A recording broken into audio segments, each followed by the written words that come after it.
السلام علیکم۔ صداقت نامہ کے ساتھ میں ہوں سردار صداقت علی۔ آپ دیکھ رہے ہیں اور ٹی وی نیٹ ورک۔ آج میرے مہمان کا تعلق ایک ایسی جماعت سے ہے جو عہدوں کو خاندانی طور پر تقسیم نہیں کرتے۔ جی ہاں، آپ بالکل صحیح سمجھے، میری مراد جماعت اسلامی ہے، اور آج جماعت اسلامی کے امیر جناب سراج الحق صاحب ہمارے مہمان ہیں۔ ان سے آج ہم گفتگو کریں گے مختلف موضوعات پر۔ السلام علیکم حضور۔ حضرت، کیا وجہ ہے کہ آپ کی جو جماعت ہے، جماعت اسلامی، یہ اپنے بیٹوں پہ، اپنے بچوں کو عہدے نہیں دیتی؟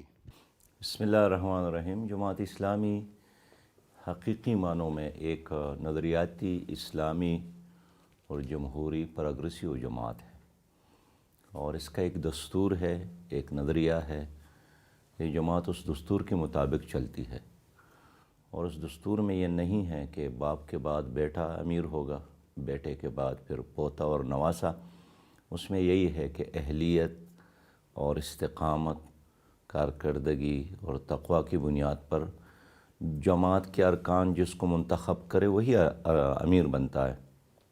تو ابتدائی سے سید ابوالعلا مودودی رحمۃ اللہ علیہ نے جماعت کو بنائی، اور آج تک اسی جمہوری اصولوں پر قائم ہے، اور پاکستان میں شاید واحد جماعت ہے۔ پل ڈیٹ نے تو یہی کہا ہے کہ اگر کوئی حقیقی جمہوری جماعت ہے پاکستان میں تو جماعت اسلامی ہے۔ سراج الحق صاحب، آپ اگر سیاست دان نہ ہوتے تو کیا ہوتے؟ کس شعبہ سے آپ وابستہ ہوتے؟ میرے والد صاحب ویسے ایک معلم تھے، استاد تھے، اور ابتدائی میں پنجاب یونیورسٹی سے فارغ ہو گیا تو میں بھی ایک اسکول میں ہیڈ ماسٹر لگ گیا تھا، لیکن میں نے استعفیٰ دیا، جماعت اسلامی میں شامل ہو گیا۔ باقی تو سیاستدان نہ بھی ہوتا تب بھی میرا یہی کام تھا کہ اللہ کے ملک میں اللہ کے دین کے لیے کام کرنا۔ لہٰذا یہ کوئی جاب نہیں ہے، یہ ایک فریضہ ہے جو ہر مسلمان کا ہے۔ کوئی اپنے گاؤں میں کرتا ہے، کوئی ضلع میں کرتا ہے، کوئی ملک میں کرتا ہے، کوئی بین الاقوامی سطح پر کرتا ہے۔ تو اپنی صلاحیت کے مطابق ہر انسان ایک سیاستدان ہے، صرف اس کا دائرہ یا محدود ہے یا وسیع ہے۔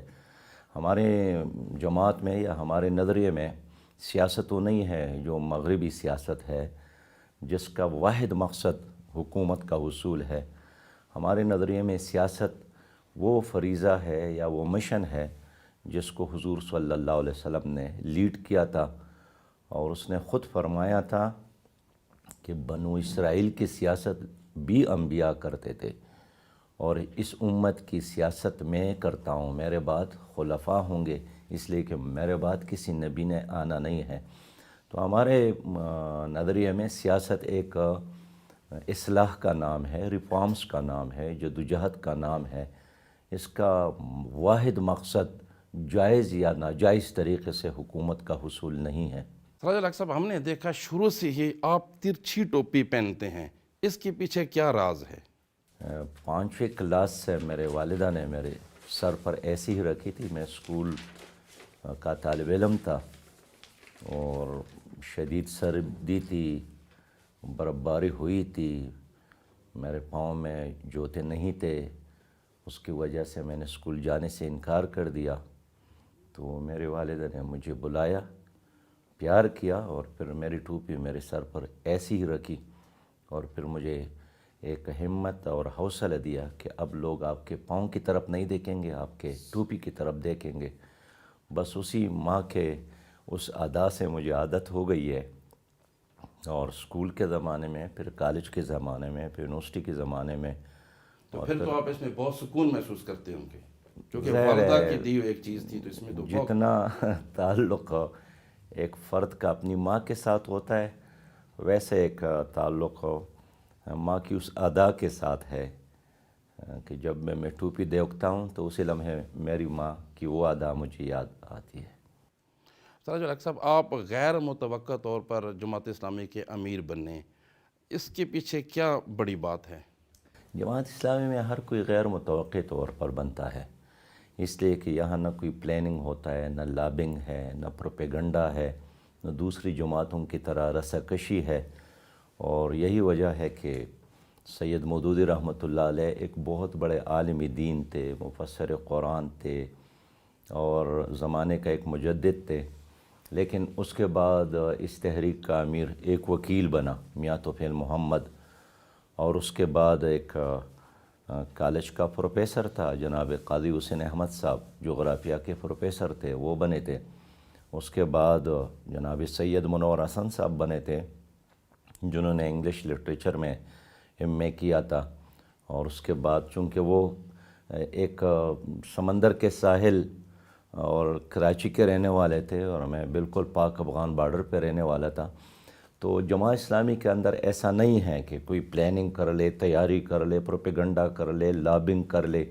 اس سیکولر سیاست میں تو ہے، ہماری دینی تحریک ہے، اس میں یہ نہیں ہوتا ہے۔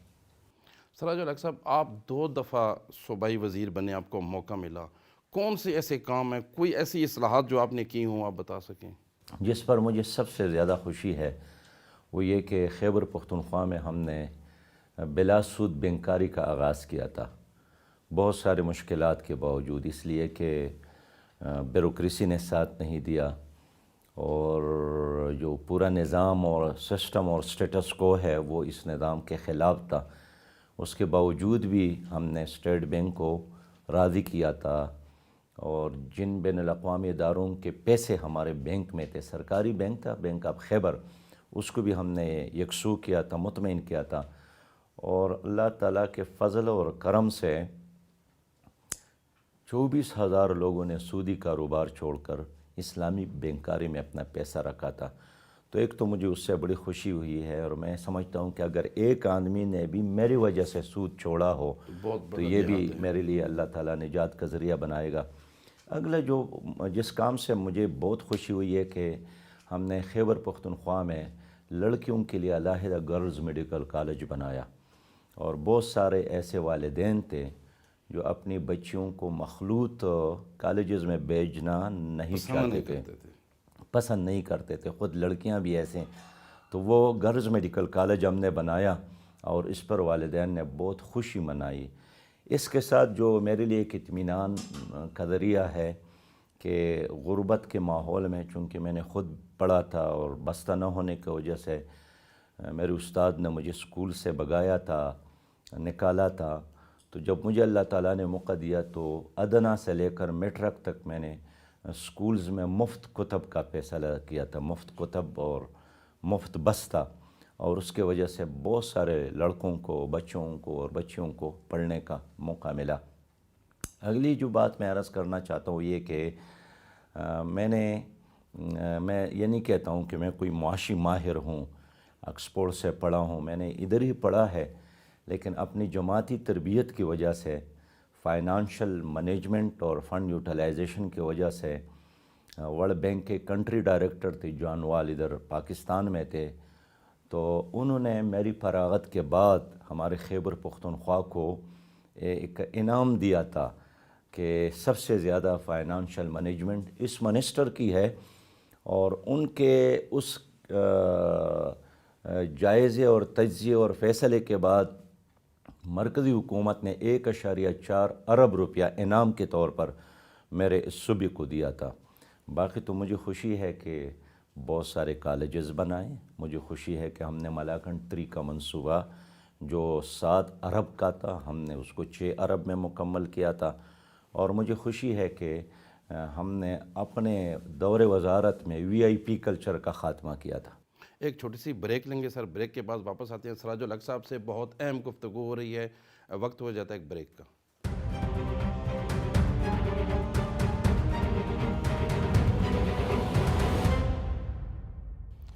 ویلکم بیک سراج الحق صاحب، بہت اہم گفتگو آپ سے ہو رہی ہے۔ جماعت اسلامی کی اگر بات کی جائے تو جماعت اسلامی کی جو جد و جہد ہے وہ کسی سے ڈھکی چھپی نہیں ہے، پاکستان کے اندر اور بہت سارے غیر بھی ممالک میں۔ تو کون سی ایسی وجہ ہے کہ آپ PDM کا حصہ نہیں بنے، جبکہ آپ کی جد و جہد ان سے کہیں زیادہ تیز بھی ہے اور بہتر بھی ہے؟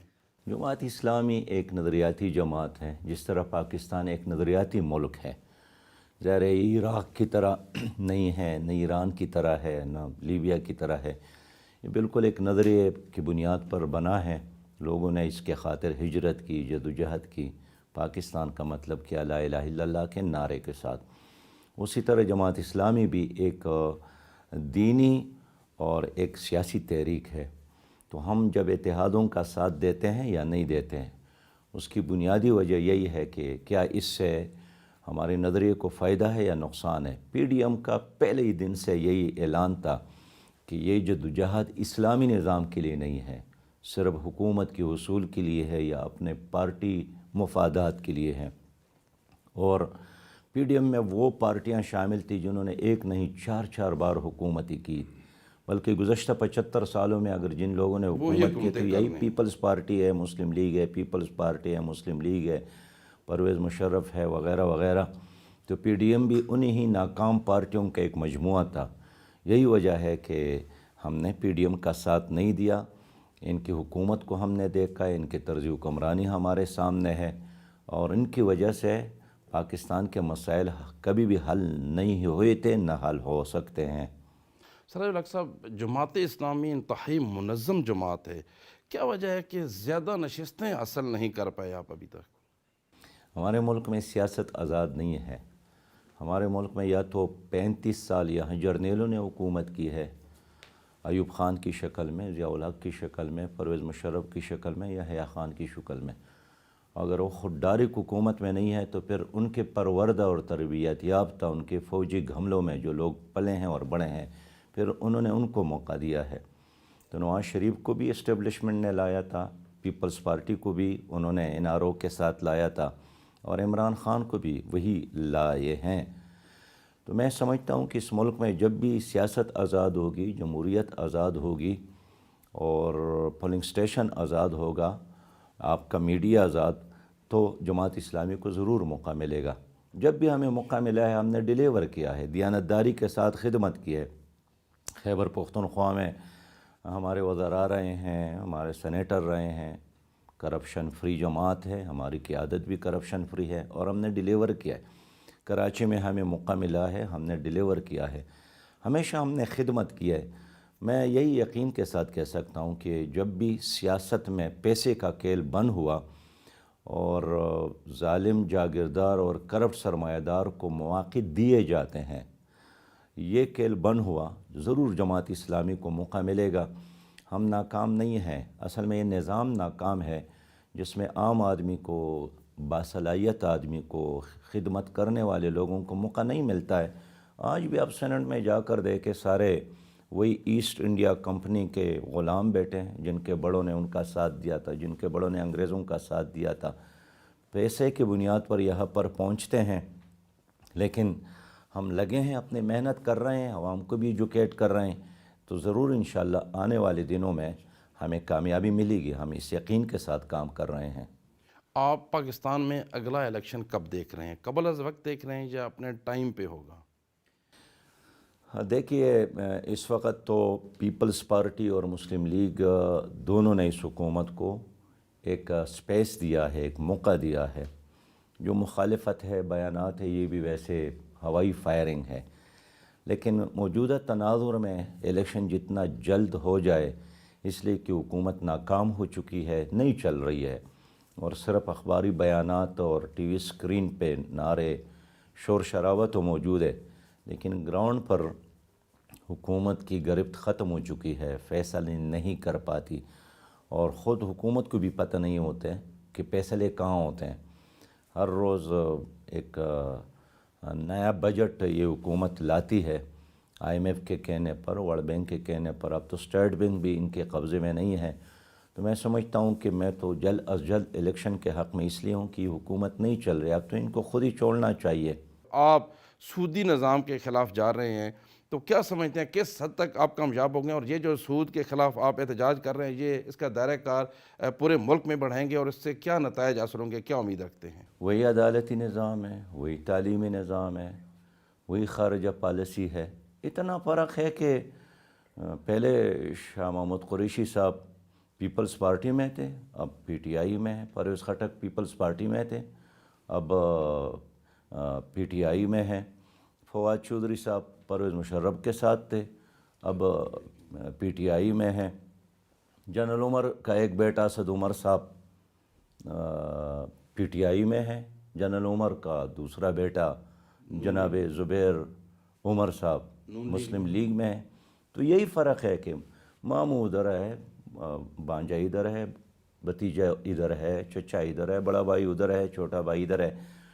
پرانی ٹیمیں ہیں، صرف کپتان مختلف ہوتا ہے، جھنڈے مختلف ہوتے ہیں، نہ خارجہ پالیسی میں کوئی فرق ہے، نہ داخلہ پالیسی میں فرق، وہی ظلم، وہی جبر، وہی پراکسی۔ اب دیکھیے پہلی حکومتوں پر بھی یہ الزامات تھے، یہی حکومت بھی وہی کچھ کر رہی ہے، IMF اور ورلڈ بینک کے اشاروں پہ چلتے ہیں۔ 31,000 ارب قرضہ پیپلز پارٹی اور مسلم لیگ نے لیا تھا، یہ حکومت آئی تو 47,000 تک پہنچایا، حکومت کے خاتمے تک یہ 50,000 تک پہنچ جائے گا۔ تو یہ کوئی انقلابی حکومت نہیں ہے، بس پرانی حکومت کا ایک تسلسل ہے۔